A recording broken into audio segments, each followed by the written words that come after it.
புத்திசாலி காகம். ஒரு காகம் காட்டுக்குள் பறந்து சென்று கொண்டிருந்தது. அதற்கு மிகவும் தாகமாக இருந்தது. தண்ணீர் தேடி பல இடங்களுக்கு பறந்து சென்றது. ஆனால் எங்குமே தண்ணீர் கிடைக்கவில்லை. கடைசியில் ஒரு வீட்டு முற்றத்தில் இருந்த குடத்தை பார்த்தது. குடத்தில் கொஞ்சம் தண்ணீர் இருந்தது. ஆனால் குடத்தின் வாய் சிறியதாக இருந்ததால் காகத்தினால் குடிக்க முடியவில்லை.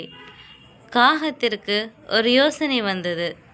சுற்றியிருந்த கற்களை பொறுக்கி குடத்தில் போட்டது. கற்களை போட்டவுடன் தண்ணீர் மேலே வந்தது. காகம் சந்தோஷமாக தண்ணீரை குடித்து தாகத்தை தணித்தது. நீதி: புத்திசாலித்தனமாக யோசித்து செயல்பட்டால் எந்த கஷ்டமான செயலையும் எளிதாக செய்து முடிக்கலாம்.